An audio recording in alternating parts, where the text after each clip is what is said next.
Your grandmom never owned a cookbook or even attended a single cooking class. Yet everything that came out of her kitchen tasted as if it belonged in a five-star restaurant. Yet the food industry ended up banning them and hoped you would forget. Today, we are bringing 10 of these tricks back. Homemade raw egg mayonnaise. Grandma just needs eggs, a drizzle of oil, a squeeze of lemon, and everything else was just pure talent and skill passed down through generations.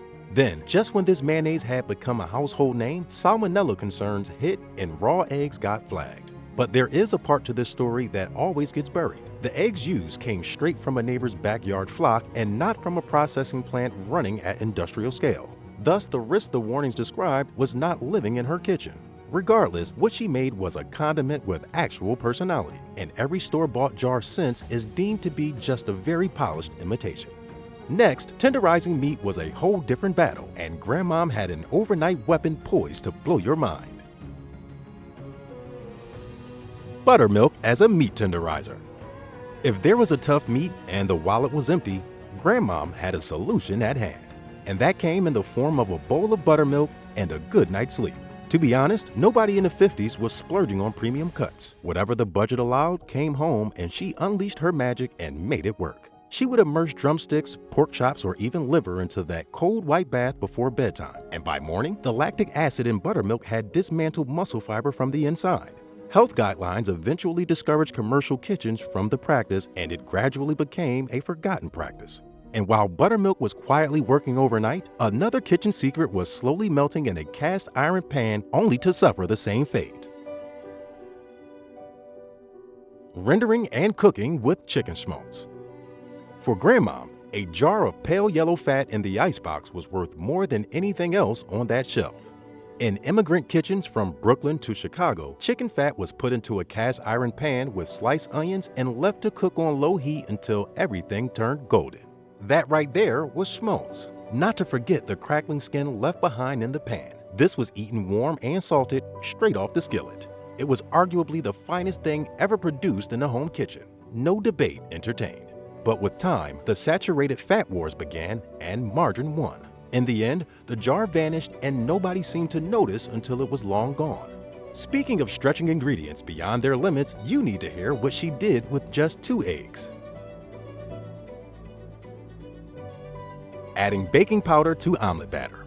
When the egg count was dangerously low and people still had to have their breakfast, Grandmom had yet another trick up her sleeve. Baking powder. She would whisk just a small pinch straight into the eggs before the pan. What came out was an omelet so fluffy that just one was enough to keep you going for the entire day. So what was the science behind this move? Baking powder reacted with the moisture in the eggs and the heat of the skillet, releasing carbon dioxide bubbles that pushed the batter upward. More volume meant more body. However, the technique eventually got buried under the rise of culinary minimalism. Things like thin French omelets, barely set scrambles, and the runny yolk came in. But Grandmom chose to remain authentic and not chase sophistication. What Grandmom did next will undoubtedly make this trick feel so amateur. Homemade brine. Pickling without a canner. Every August, the garden had completely lost the plot. Cucumbers were taking over the sink, zucchini appearing from nowhere, and green beans staging a quiet rebellion in paper bags by the door.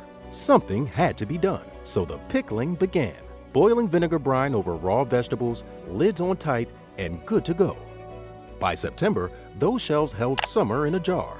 It was bright, crunchy, and well preserved. It could carry the family from August straight through February without strain. Then came the FDA, which flagged improper home pickling as a genuine safety risk, killing the process almost instantly. But one thing remained clear. Grandma's ratios were inherited precision tested by generations who couldn't afford to get it wrong. But while she was preserving summer in jars, something else entirely was sitting on her stovetop waiting to be rediscovered. Saving bacon grease in a tin can.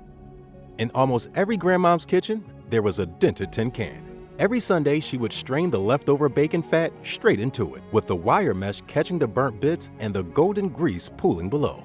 She then placed it beside the burner, ready to unleash it on Monday's eggs, Tuesday's cornbread, and Wednesday's greens. Then, the 1970s arrived, and along came an opinion about saturated fat and poorer heart health.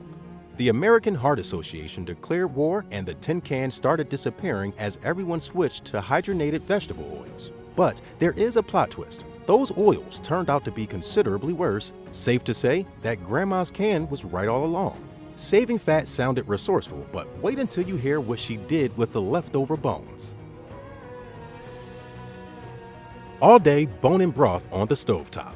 When Sunday's dinner ended, Grandma would collect all the bones and put them straight into the pot. Next, she added onion skins, celery tops, a bay leaf, and cold water. She would then set the burner on low and leave it for 10, sometimes 12 hours. What eventually came out was dense, amber, and almost gelatinous. Then came modernity, and health experts started discouraging unattended stovetop cooking for that long. Everything sold since has just been a well-packaged imitation that gets nowhere near that broth. But Grandma's resourcefulness never stopped at the pot. Even the vegetables that had given up got a second chance. Reviving wilted vegetables in cold salted water. Limp lettuce in Grandma's kitchen was never a problem. Grandma would put it into a bowl of ice-cold salted water along with whatever sad, deflated produce had given up on itself that week. And 1 hour is all it needed for it to come out crisp, firm, and entirely back in business. Sadly, science eventually caught up as experts argued that cold salted water created osmotic pressure that would pull moisture back into the depleted plant cells, while the chill reinforced the pectin structure that gave vegetables their snap. But Grandma did not know any of that terminology, obviously. She just knew that throwing away food that could be saved was simply out of the question. Up next, did you know that Grandma had also found a way to freeze an entire season? Freezing fresh herbs in fat cubes. When the garden was fading fast in late September, Grandma was already 3 steps ahead. Before the first frost could claim anything, herbs such as basil, rosemary, parsley, and thyme got stripped and packed into ice cube trays. She then covered them in warm chicken fat or olive oil and froze them. By November, when fresh herbs at the market cost an arm and a leg, her freezer held rows of green fleck cubes just waiting to be dropped into a hot pan. 1 cube was enough to produce instant fragrance, and science backs it completely. Oil shields herbs from oxidation and ice crystal damage far better than drying ever managed. Authorities do caution against herb and oil storage at room temperature, yet when frozen, it's perfectly safe. Grandma never took that particular shortcut anyway. Now, if freezing herbs and fat surprised you, nothing quite prepares you for what she has hiding in her cake. Mayonnaise cake. Nobody knew what made this cake so good. The recipe showed up in church cookbooks simply as chocolate cake. It was just an impossibly moist crumb that stayed tender for days and somehow got better overnight. In all these, the secret was a jar of mayonnaise sitting right there in Grandma's kitchen. Mayo is already emulsified eggs and oil, the 2 ingredients every cake recipe demands anyway. Combined, they coated flour proteins more thoroughly than either did separately, locking moisture in from the first bite to the last. And the interesting thing is that commercial bakeries were quietly running this same trick for decades to extend shelf life. They knew exactly what Grandma knew, but just never put it on the label. Subscribe to the channel for more videos like this one.